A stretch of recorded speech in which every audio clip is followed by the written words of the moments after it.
Have you ever walked out of a meeting thinking, that could have been an email, or maybe worse, I have no idea what we just decided or what I'm supposed to do now? If that's ever happened to you, you're not alone. Bad meetings are everywhere. They waste time, drain energy, and often leave people more confused than before. In fact, studies show the average employee spends 31 hours a month in unproductive meetings. That's almost a full work week gone. But here's the twist. The problem isn't meetings themselves. It's badly run meetings. Facilitating effective meetings, Maurice Velasquez lays out a simple but powerful system to transform meetings from being the thing we all dread into the heartbeat of alignment, accountability, and progress. Today, we're going to unpack his playbook together. This isn't just another leadership manual filled with buzzwords. Maurice Velasquez doesn't waste time telling you meetings matter. Instead, he shows you exactly how to run them well, with step-by-step structures, exercises, and tools you can apply tomorrow morning. So in this video, I'll take you through the book's big ideas, but in a storytelling style. We'll start with why most meetings fail, then move into Velasquez's 5-step system, his agenda blueprint, and the subtle but powerful role of the facilitator. Along the way, I'll give you real-life examples, and I'll even invite you to reflect on your own experiences. By the end, you'll know exactly how to turn meetings from frustrating time sinks into one of the most productive parts of your leadership. So let's dive in. Maurice Velasquez begins with a story that might sound painfully familiar. A leadership team sits in yet another long meeting. Tension fills the room. Marketing blames sales. Sales blames operations. Operations blames IT.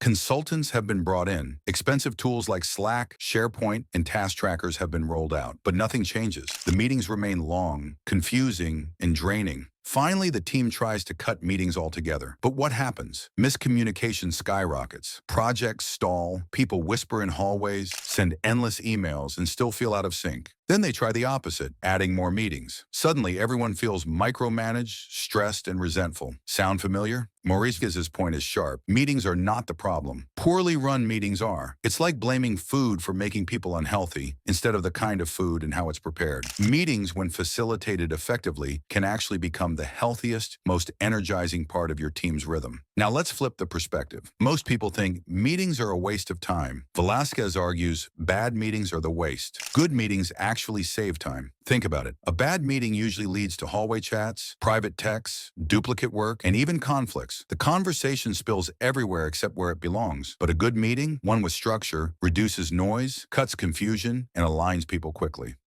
Maurice stresses that leaders must act as guardians of time. That means don't sit through aimless meetings. Don't let silence equal agreement. You know that moment when the leader says, "Any questions?" and the room stays silent. Even though half the team disagrees, that silence is not alignment. It's just fear of speaking up. And don't accept unclear agendas. He's blunt. Clarity is kindness. The clearer the agenda, the safer people feel to contribute. So the right mindset is this. Meetings are not a necessary evil. They're a leadership tool. And if you use them well, they create trust, momentum, and accountability. Here's the heart of Velasquez's book, a simple, repeatable 5-step system for every meeting. Send a quick agenda. This isn't a 3-page memo. It's just a short, clear list of topics sent before the meeting. Confirm the agenda. Don't assume silence means agreement. Sometimes that means a quick call or message. Hey, are these the right priorities for tomorrow's meeting? That little check builds alignment before people even sit down. Follow the agenda, but capture rabbit trails. You know when someone goes off on a tangent? Instead of shutting them down, Maurice Velasquez suggests using a parking lot, a spot in your notes where you jot down the issue, promise to revisit it, and return to the main agenda. That way people feel heard, but the meeting doesn't derail. Take notes with action items. This is where most meetings fail.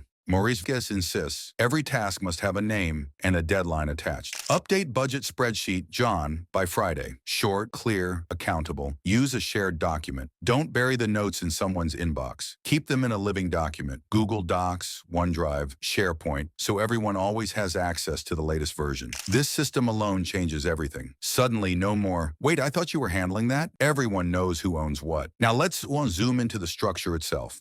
Maurice provides a very specific template for how every agenda should flow. He says it's not random, it's deliberate, and once your team gets used to it, it becomes a rhythm everyone can rely on. The order is always the same. Announcements, maximum 5 minutes. This is where you share quick updates, birthdays, policy changes, small notices. The key is to keep it short. Velasquez warns, if you let announcements drag, the meeting will lose energy right at the start. Think of it like a warm-up, not the whole workout. Items assigned, review old tasks. This is where where accountability happens. You revisit what people promised last time. Did John send the report? Did Lisa follow up with the vendor? This step sets the tone. If you said you'd do it, you'll be asked about it. It's not punishment, it's trust building. People learn that commitments matter. Top projects, the major priorities. This is the meat of the meeting. Focus on the big rocks, the critical initiatives that move the team forward. Too often, meetings get stuck in small details that don't matter. Maurice Velasquez argues that carving out a specific slot for top projects forces everyone to stay focused on what's most important. New business, what's on people's minds.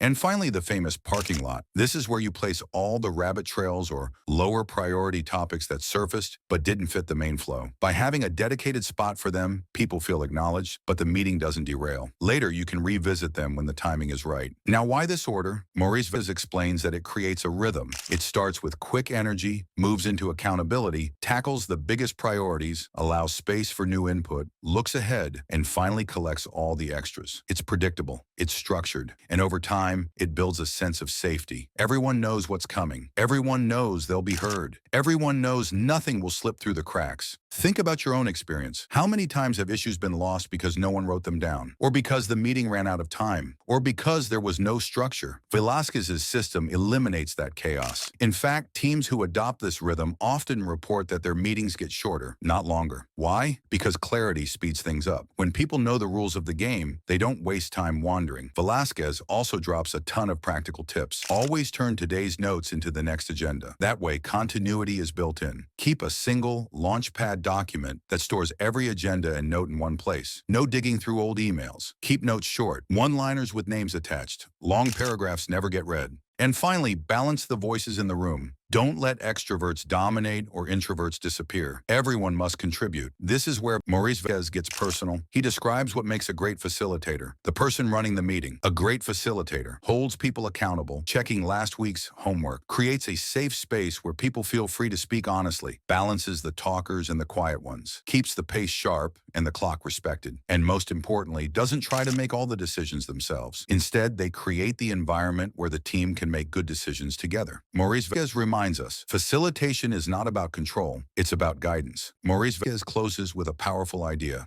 Meetings are the heartbeat of leadership. Every meeting is a chance to build trust, develop future leaders, align teams, drive progress. He even quotes Simon Sinek. The role of leadership is not to come up with all the ideas. The role of leadership is to create an environment where people can come together to make decisions. That's the essence of the Green Book. Don't cut meetings. Fix them. So what are the real takeaways from facilitating effective meetings? First, agendas and notes are not optional. They're non-negotiable. Without them, you're running on memory and assumption, and that's exactly how things slip through the cracks. With them, you build rhythm, structure, and accountability. Second, shared documents create transparency. Imagine never having to ask, what did we decide last time? Or, who's responsible for that? Because it's always written down, always visible. That one shift alone can transform how a team communicates. Third, a good facilitator is the unsung hero of progress. Not the loudest voice, not the person with all the answers, but the one who makes sure the room is safe, structured, and accountable. A good facilitator turns chaos into clarity. And finally, leadership is less about control and more about alignment. Maurice Velasquez makes this clear. The best leaders don't dominate meetings. They design them. They create an environment where people can speak up, ideas can surface, and real decisions can be made.